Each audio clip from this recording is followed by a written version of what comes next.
Gita, thank you so much. And as you say, much of the fighting has been focused on the north, the east and the south of the country. So tens of thousands of people have been making their way to the relative safety of Western Ukraine, and the majority of them have been coming here to Lviv. Many of them are women and children.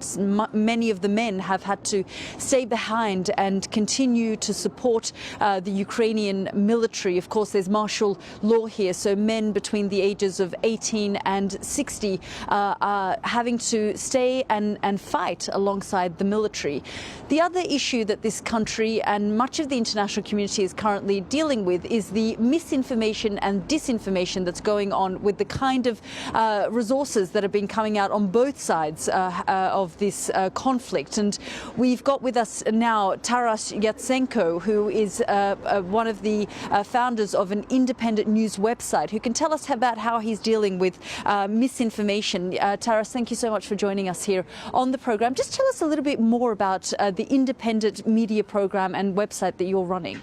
So I run a local independent media called Tvoje Misto, which means city of yours or your city, and we are focused on serving informationally our community. We are one of the main media here locally, and right now during this hard, tough time, we have a lot of requests from people to help them understand what's where do we have fakes, manipulations, because there is so much going on.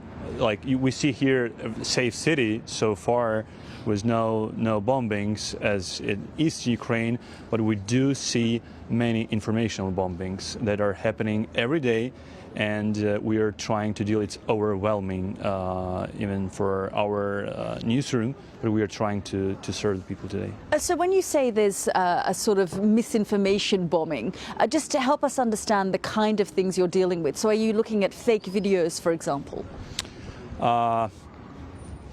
Mainly in the east of Ukraine, and we see east and south, we see many fake videos that are, of course, produced by Russian side.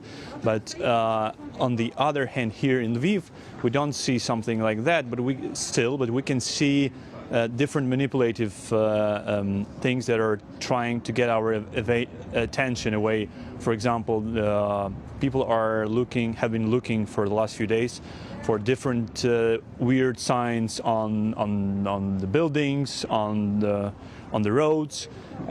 People do find many of them which were never here before, and different experts say different things. So someone say that this is a special signs for the Russian warriors army, for the Russian aggressors, or some of them say that this is just manipulation that wants to take away our attention because everyone in the city is trying to go and see it. And it's just a small part of what we really have today. And you're not just dealing with information here in Lviv, you're also assisting in trying to get right information to people in Kiev as well. Yes, we just launched the day before yesterday. We launched our news operations, still not a full scale, in Kiev, where we try to get real stories from the ground, from different people who stay here, who stay there, or also from those who left part of the family and moved here or somewhere more Western, or those who went to fight and to protect their city today.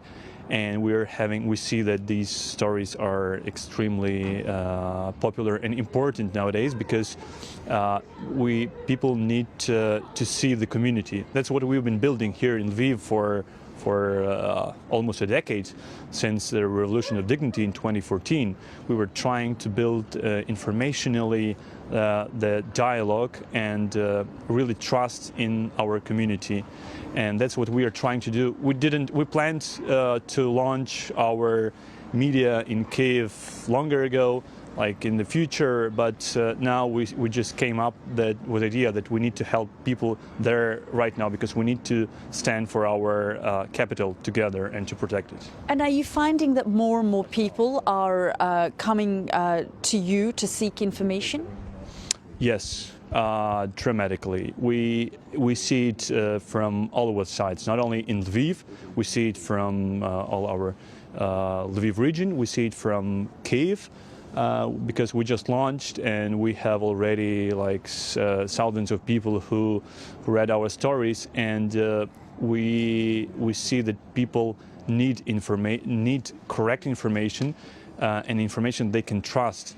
Of course, it's hard to compare here what's happening here to what's happening in Russia, where they totally have no access to accurate information and they just disseminate hundreds tons of fakes and manipulations. So, and I would even say just total lie.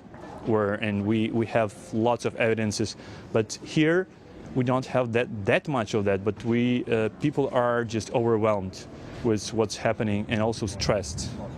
Okay, Taras Yatsenko, thank you very much for joining us here on the program. So as you can see, so many people trying to get access to information where they can.